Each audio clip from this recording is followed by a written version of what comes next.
The winter of 1942 and 1943 marked the first great turning of the tide in the Second World War. In the frozen ruins of Stalingrad, the German Sixth Army had ceased to exist. Nearly 300,000 soldiers had been encircled by Soviet forces. 90,000 marched into captivity, and only a handful would ever return. The defeat reverberated far beyond the battlefield. For the first time, the myth of German invincibility had been shattered. Hitler's war in the East, once a relentless drive of conquest, now revealed its limits. Yet the Red Army's triumph at Stalingrad did not mean the struggle was decided. The Wehrmacht, though badly mauled, still held vast stretches of Soviet territory from the plains of Ukraine to the forests of Belarus and the approaches to Leningrad. Its armies, seasoned by 2 years of brutal campaigning, remained lethal. Under the leadership of Field Marshal Erich von Manstein, German forces launched a skillful counteroffensive in the spring of 1943, striking back against overextended Soviet formations in the Donbass. These blows reminded both sides and the watching world that Germany could still deliver punishment on the battlefield. But beneath this surface resilience, Germany's strength was hollowing out. The Sixth Army's destruction had robbed the Reich of its most experienced troops. Supply lines strained under the endless distances of the Russian steppe. Factories in the Reich could not keep pace with the immense losses of tanks and aircraft. Even as German industry worked at full capacity, the Soviet Union was outproducing it month by month, fielding more tanks, more guns, more aircraft than its enemy. The Soviet Union, by contrast, had undergone a transformation. In the desperate summer of 1941, its armies had collapsed before the German Blitzkrieg. In 1942, it had bled to hold Moscow and the Volga.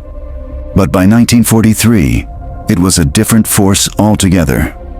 Factories evacuated to the Urals and Siberia were now running at full speed, turning out T-34 tanks and Katyusha rocket launchers in vast numbers. Officers who had survived the early disasters were battle-hardened. Soldiers were disciplined, determined, and driven by a mixture of vengeance and patriotism.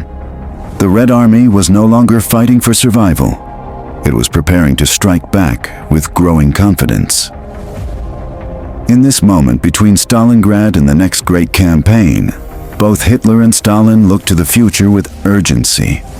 Hitler believed that one decisive blow could restore the initiative, prove that Germany still commanded the battlefield, and perhaps even drive the Soviets to the negotiating table. Stalin, by contrast, listened carefully to his generals, who urged him to conserve strength and prepare defenses for the next German attack. The clash of these choices, one side desperate for redemption, the other patient and cautious, would shape the battles to come. And at the center of it all lay a bulge in the front lines, the Kursk salient, a vast protrusion stretching 200 kilometers west into German-held territory. To Hitler, it was a target begging to be destroyed, a chance to encircle Soviet armies and regain the strategic initiative. To the Soviets, it was a trap waiting to be sprung. Thus, in the summer of 1943, the fate of millions and the direction of the war itself would be decided on the rolling fields of Kursk. In the months following Stalingrad, the German High Command faced a crisis of strategy. The Reich had suffered its greatest defeat, yet Hitler refused to yield the initiative. To retreat, he believed, would be to admit weakness not only to the Soviets, but to Germany's allies and occupied territories. A new offensive was essential, one great strike to prove that the Wehrmacht could still dictate the course of war. The opportunity seemed to lie at Kursk. There, the Soviet winter offensive had pushed a vast bulge into the German front lines. This salient, 200 kilometers wide and 150 kilometers deep, jutted westward like a dagger. To Hitler, it presented an irresistible target. A pincer attack from north and south could meet east of Kursk, encircle the Soviet forces inside, and annihilate them. In his mind, the destruction of the Red Army in this sector would cripple Soviet morale and restore Germany's prestige. On April 15, 1943, Hitler issued Directive Number 6, formally outlining the plan, Operation Citadel. It was to be the decisive offensive of the year. But from the very beginning, his generals were uneasy.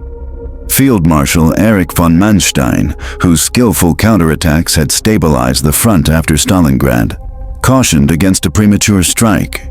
He argued instead for a strategy of defense. Let the Soviets attack first, allow them to exhaust themselves against prepared German positions, and then deliver a crushing counterblow. General Walter Model, who would command the Northern Pincer, voiced similar concerns. His intelligence officers reported that the Soviets were fortifying the salient with staggering speed. To launch an assault into such defenses, he warned, risked disaster. Hitler, however, was not to be dissuaded. His faith lay in Germany's new weapons, the Tiger and Panther tanks, and the Ferdinand tank destroyer. These machines, he believed, would restore the dominance of German armor and cut through Soviet lines like a knife. Yet their production was slow, and Hitler repeatedly postponed the operation to wait for more to arrive. Originally scheduled for May, the offensive was delayed into June and then into July. This hesitation proved costly. Each week of delay was a gift to the Soviets. Soviet intelligence, aided by the famous Lucy spy ring in Switzerland and by British ultra-intercepts, provided Stalin with remarkable insight into German intentions. By late spring, the Soviet High Command, the Stavka, was virtually certain that Kursk was the chosen point of attack. Stalin convened his senior commanders, Marshals Zhukov and Vasilevsky, Generals Rokossovsky and Vatutin. Some urged immediate preemptive strikes to disrupt the Germans. Zhukov, however, counseled patience. Let the Germans come, he argued, and bleed themselves dry against defenses that had been prepared in depth. It was a rare moment when Stalin, often impulsive, accepted the advice of his generals. The Red Army would remain on the defensive, confident that it could absorb the blow. And so, as German divisions massed for Citadel, the Soviets dug in. The Kursk salient was transformed into a fortress. More than 1 million soldiers stood ready behind layers of trenches, minefields, barbed wire, and artillery. Soviet factories poured out thousands of T-34 tanks and Il-2 Sturmovik aircraft. For the first time, the Red Army would not merely endure a German assault, it would meet it with overwhelming preparation. By July 1943, Operation Citadel was no longer a bold stroke. It had become a gamble, one in which Germany risked its last reserves of strength. The fate of the Eastern Front now hinged on whether Hitler's insistence on attack could overcome the caution of his generals and the readiness of his enemies. The road to Kursk was set. Both sides had placed their bets. The greatest armored clash in history was about to begin. While the Germans debated and delayed, the Soviet Union built.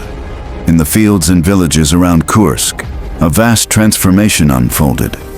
Entire armies turned themselves into engineers. Soldiers, peasants, and even children worked side by side to prepare what would become the most formidable defensive network in military history. The salient itself stretched nearly 200 kilometers across. To defend it, the Red Army constructed no fewer than 8 successive defensive belts, each layered with trenches, minefields, bunkers, and artillery positions. These were not simple lines, but deep systems of fortification, designed to absorb and exhaust the enemy at every stage of his advance. By July 1943, the Red Army had laid more than 500,000 anti-tank mines and over 1 million anti-personnel mines across the approaches. The soil of Kursk had become a killing ground, prepared in advance. Behind these minefields stood lines of anti-tank guns, the fearsome 76.2mm ZIS-3, dug in and concealed, waiting for the German panzers. Trenches stretched for thousands of kilometers, zigzagging across the steppe, with firing positions and communication lines linking them. Villages were turned into strongpoints, their wooden houses fortified with sandbags, logs, and earthworks. Even the rivers were integrated into the defense, with bridges mined and crossings prepared for demolition. The scale of Soviet preparation was staggering. More than 300,000 civilians from the Kursk region were mobilized to assist the soldiers, digging, carrying, and constructing. In fields where peasants had once harvested wheat, they now raised barricades and barbed wire. The very landscape itself was reshaped into a fortress. But the Soviet defense was not only physical, it was strategic. Marshals Zhukov and Vasilevsky envisioned a battle fought in layers. The Germans would attack, break into the first line, perhaps even the second. But each advance would slow them, wear them down, bleed their strength. Once the German assault had spent its fury, the Red Army's reserve's powerful armored and mechanized forces would launch counteroffensives to smash the invaders and reclaim the ground. At the heart of this plan lay confidence in Soviet industry. In the first half of 1943, Soviet factories produced more than 10,000 tanks, most of them the reliable T-34. Cheap, robust, and deadly in numbers, the T-34 remained the backbone of the Red Army. Alongside them came the heavy KV series and the fearsome Katyusha rocket launchers, whose howling salvos could devastate entire German formations. In the skies, the Ilyushin Il-2 Sturmovik, armored, low-flying, and merciless, prepared to strike German armor and columns. Intelligence confirmed that the Germans were preparing to strike. Soviet partisans, operating behind German lines, reported the massing of troops, the movement of tanks and supplies. Reconnaissance aircraft brought back images of German formations assembling for the attack. By the summer of 1943, there was no doubt. The storm was coming. Yet, morale within the Red Army was high. For 2 years, Soviet soldiers had fought desperately, often retreating, often bleeding, sometimes breaking. But at Kursk, they stood behind the strongest defenses they had ever known. Confidence mingled with grim determination. They knew the Germans would come, but this time, they were ready. Thus, the Kursk salient, once a vulnerability, became a trap.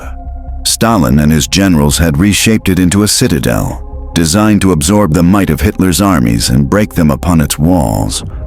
For the first time in the war, the Soviet Union would not meet Germany in a desperate struggle for survival, but on ground prepared deliberately for victory. If the battlefield around Kursk was a fortress, it was also an arena. Here, the two greatest military machines of the Second World War would meet in direct contest not only in numbers, but in technology, design, and doctrine. For Germany, the summer of 1943 was meant to showcase a new generation of weapons. The Tiger 4 heavy tank, introduced the previous year, had already proven itself a terror. With armor up to 100 millimeters thick and the devastating 88 millimeter KWK gun, the Tiger could destroy a Soviet T-34 at ranges exceeding 2 kilometers. On open ground, it seemed nearly invincible.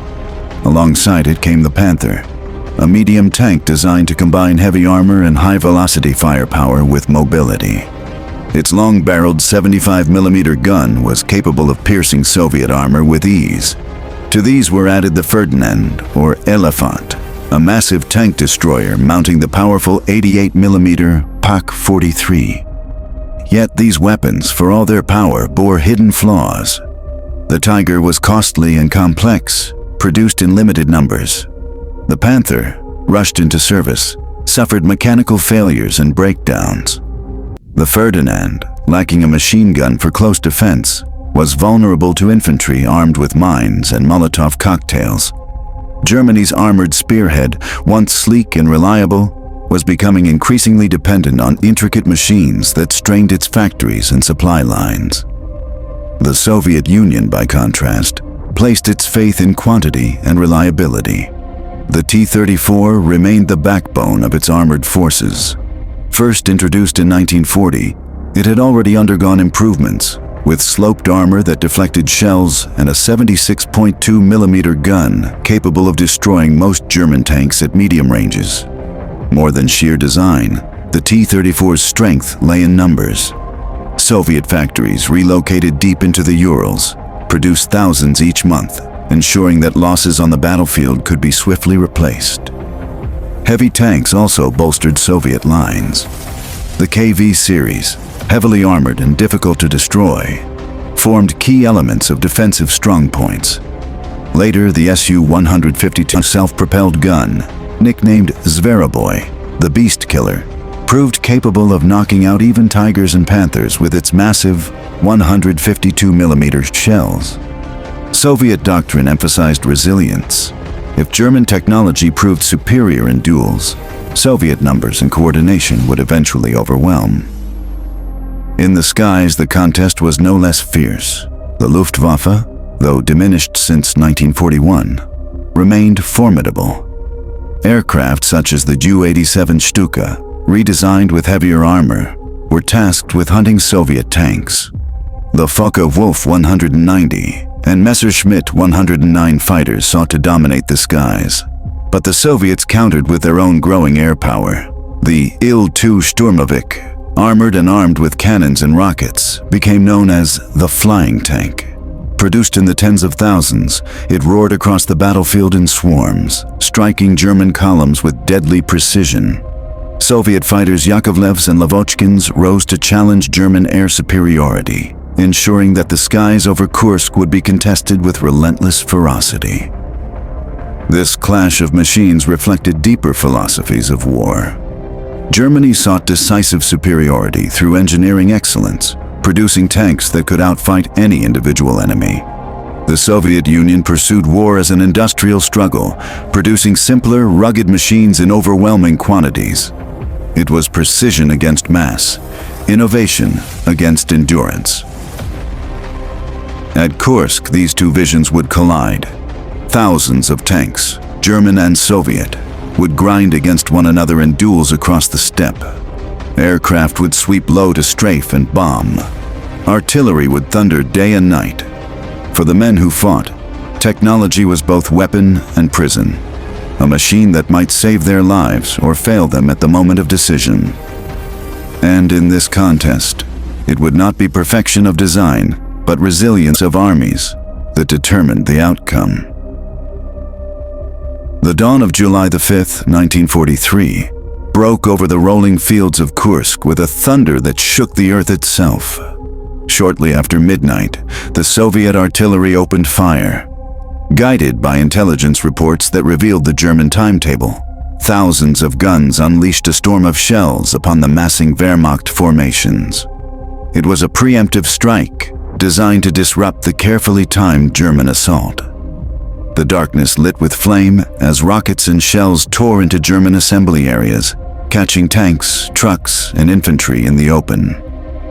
Yet, when the barrage lifted, the German juggernaut was still intact.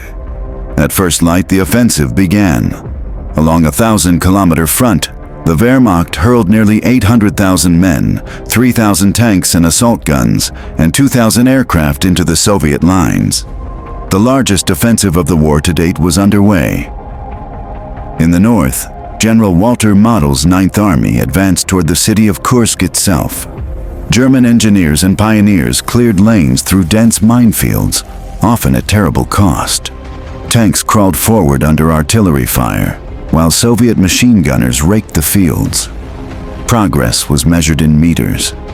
Villages changed hands several times in a single day, each one reduced to rubble under the hammer of shells and bombs. Model's formations, though well-led and determined, found themselves ensnared in the Soviet defense in depth. In the south, the attack was led by Field Marshal Manstein's Army Group South, with General Hermann Hoth's 4th Panzer Army spearheading the drive toward Prokhorovka. Here, the German formations achieved greater momentum. The SS Panzer Corps, including the elite divisions Leibstandarte, Das Reich, and Totenkopf, drove forward with Tigers and Panthers in the lead. Soviet minefields slowed them, but once breached, German armor advanced with devastating force. Entire Soviet positions were overrun, with trenches crushed beneath tank treads and strong points obliterated under concentrated fire. The skies above became a battlefield of their own. Luftwaffe bombers and dive bombers pounded Soviet defenses, while fighters engaged in swirling dogfights. The Soviets countered with swarms of Il-2 Sturmovik ground attack aircraft, diving low to unleash rockets and cannon fire into German armor columns. In places, the density of aircraft was so great that survivors later spoke of the sky boiling with machines. For the soldiers on the ground, the opening days of Citadel were a vision of hell. German infantry advanced cautiously through fields sown with mines and wire, only to be met by hidden Soviet gunners. Tank crews faced sudden ambushes as camouflaged guns tore through advancing armor. Soviet defenders dug into deep trenches, often held to the last man before being overwhelmed. And yet, despite the ferocity of Soviet resistance, the Germans advanced. In the south especially, Hoth's panzers drove deeper into the salient, their armored spearheads pressing toward Prokhorovka.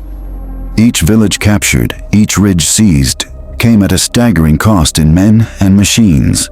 But for the first days, momentum lay with the attackers. The battlefield was becoming a furnace. Entire landscapes disappeared in smoke and fire.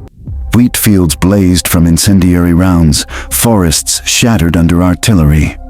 The clash of steel on steel grew more intense with every passing hour. Still, the Soviet defenses held. For every breakthrough, another line awaited. For every German advance, Soviet reserves countered with fresh attacks. The Wehrmacht, once accustomed to lightning victories, now found itself grinding forward in a brutal war of attrition. By the end of the first week, it was clear this was no ordinary battle. Kursk was a struggle of endurance, where victory would belong not to the swiftest or boldest, but to the side that could withstand the storm longest. By the second week of July, the weight of the German offensive bore most heavily in the south. General Hermann Hoth's 4th Panzer Army, spearheaded by the 2nd SS Panzer Corps, had driven a wedge deep into Soviet defenses. Villages were burning, strongpoints obliterated, and still the Germans advanced, though at a grinding pace. By July 11th, they had reached the outskirts of Prokhorovka, a small town on the Sel River and the gateway to breaking the southern face of the salient. Here, the Soviets had massed their strength. The 5th Guards Tank Army, under General Pavel Rotmistrov, had been held in reserve for the decisive moment. On July 12th, that moment came. At dawn, Rotmistrov ordered his tanks forward in a massive counterattack, one of the largest armored assaults in history. More than 800 Soviet tanks and self-propelled guns surged toward the German spearhead. Most were T-34s, fast and maneuverable, though lightly armed compared to the heavy Tigers. Alongside them rumbled heavier KV tanks and Su-152s, the so-called beast killers.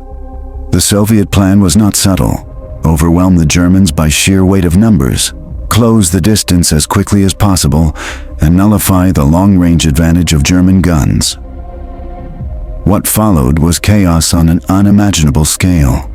The fields around Prokhorovka erupted into a maelstrom of fire and steel. Soviet tanks charged at full speed, raising clouds of dust that mingled with smoke from burning villages. German Tigers and Panthers, deployed in hull-down positions, opened fire at long range, tearing into the Soviet ranks. Explosions rippled across the steppe as tanks burst into flames, crews scrambling out only to be cut down by machine gun fire. At close quarters, the battle dissolved into a melee. Soviet crews rammed German tanks head-on, disabling tracks and turrets. Infantry clung to hulls, hurling grenades through open hatches. German commanders reported that the battlefield was so crowded that maneuver was impossible. Tanks collided, blocked each other, and fought at ranges so close that gunners barely had time to aim. Survivors later described the scene as a steel inferno, where friend and foe were often indistinguishable in the smoke. Above, the air war intensified. Luftwaffe dive bombers descended in screaming dives, their bombs tearing gaps in Soviet formations. The Red Air Force countered with swarms of Il-2 Sturmoviks, unleashing rockets into German columns. The sky churned with contrails and black smoke as hundreds of aircraft battled for dominance over the same narrow killing ground. By midday, the battlefield had become a graveyard. More than 1,200 tanks and assault guns were engaged in the struggle, the greatest armored clash the world had ever seen. Dozens of burning hulks littered every field. Blackened crews lay among the wreckage. Horses and supply carts, caught in the maelstrom, added to the carnage. The very earth seemed consumed by fire. Despite their losses, the Soviet counterattack achieved its purpose. The German advance stalled. The 2 SS Panzer Corps, though tactically superior, had been thrown into confusion, its momentum broken. Reports from the front made clear that German armor had been bled to the point of exhaustion. On that day alone, the Soviets lost more than 400 tanks, but the offensive had been stopped dead. For the Germans, Prokhorovka was a bitter truth. The Tiger and Panther had proven formidable, but they were too few, and the battlefield too crowded, to deliver the decisive breakthrough.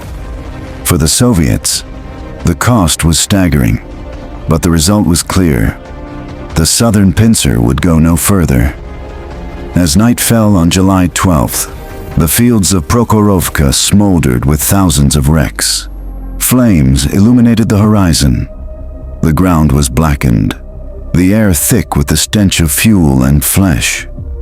The Battle of Prokhorovka was over, but the wider struggle at Kursk continued. The German drive had lost its sharp edge. The Red Army was seizing the initiative. By mid-July 1943, the great gamble of Operation Citadel was faltering. In the north, General Walter Model's Ninth Army had ground itself down against the layered defenses of General Konstantin Rokossovsky's Central Front. Days of relentless assaults had yielded little more than blood and wreckage. Minefields, artillery, and counterattacks had blunted every advance. German units that once prided themselves on mobility were now reduced to slugging matches over a few hundred meters of scorched earth. In the south, the situation was little better. Field Marshal Manstein's Army Group South, though initially more successful, had been stopped cold at Prokhorovka. The 2 SS Panzer Corps, the cutting edge of the southern drive, had been drained of its offensive power. Tigers and Panthers that had survived the inferno were crippled by mechanical breakdowns, lack of fuel, or the sheer impossibility of pushing forward through Soviet reserves. Meanwhile, the Red Army's strength was not exhausted.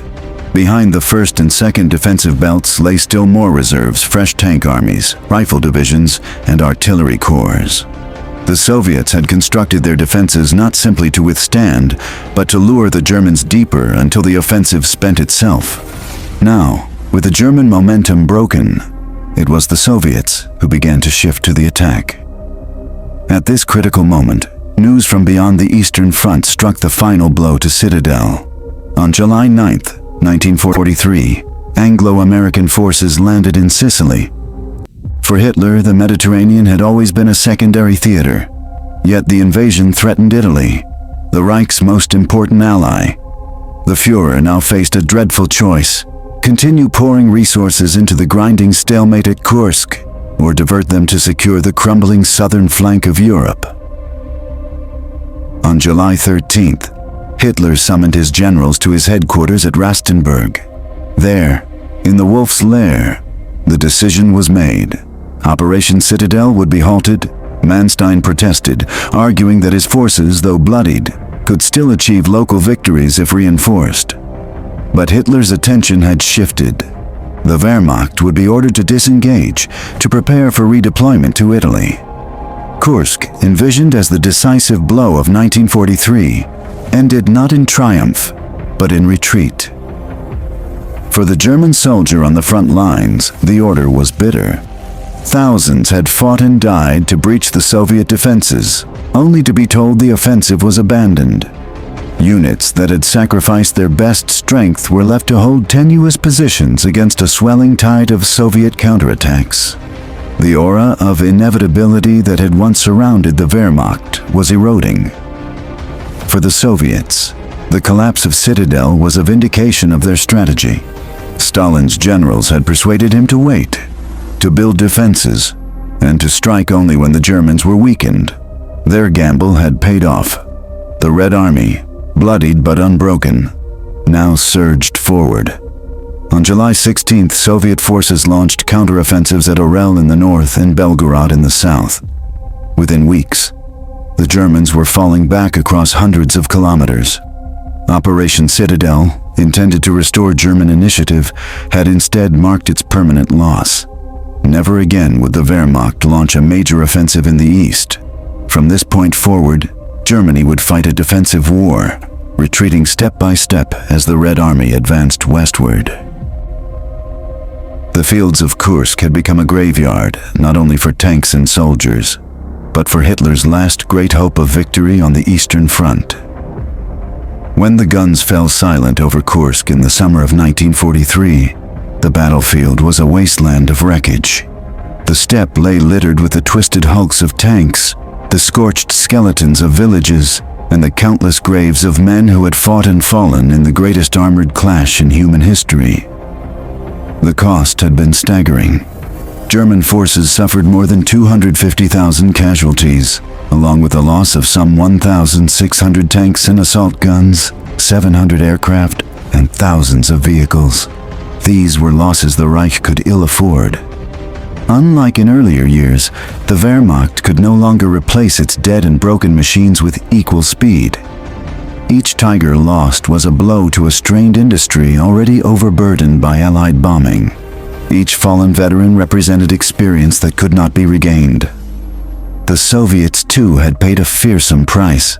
Estimates placed their casualties at nearly 1 million men, with over 6,000 tanks and assault guns destroyed or damaged, and thousands of aircraft lost. Yet, behind these figures stood a grim truth. The Soviet Union could endure such losses, while Germany could not. Soviet industry in the Urals and Siberia continued to outproduce its enemy by a wide margin. Fresh divisions filled the ranks. The Red Army's resilience had proven stronger than Hitler's gamble. Strategically, Kursk was decisive. It was the last major offensive the Wehrmacht would ever launch in the east. From this point onward, Germany would be on the defensive. The initiative passed permanently to the Red Army, which now began a relentless advance westward. In the weeks after Kursk, Soviet forces liberated Orel, Belgorod, and Kharkov. Within a year, they would cross into Poland and the Balkans. Within 2 years, they would be in Berlin. The battle also revealed the changing nature of the war. Blitzkrieg, the lightning war that had carried Germany to the gates of Moscow in 1941, was dead. Industrial attrition, not rapid maneuver, now determined the fate of nations. Kursk had demonstrated that the Soviet Union, with its vast manpower, its industrial base, and its increasingly sophisticated commanders, could not only withstand but defeat the most powerful army Germany could field. For the men who survived, Kursk left scars that lasted a lifetime. German tank crews, once confident in the superiority of their machines, spoke of facing endless waves of Soviet armor, of fighting battles where numbers overwhelmed skill. Soviet veterans remembered the terror of charging headlong into German guns, the fields of burning T-34s, and the comrades lost in flames and smoke. Civilians in the Kursk region, caught between two armies, endured bombardment, displacement, and the destruction of their homes. In memory, Kursk became more than a battle. For Germany, it marked the end of the dream of victory in the East. For the Soviet Union, it was a symbol of endurance and triumph, proof that the invader could not only be stopped, but thrown back. For historians, it stands as a watershed, the point at which the balance of the Second World War irrevocably shifted. Today, the fields around Kursk are quiet once more. Monuments rise where tanks once burned, and cemeteries stretch where men once fought. To walk those fields is to walk upon the bones of history, to remember the moment when, amid fire and steel, the destiny of nations was decided.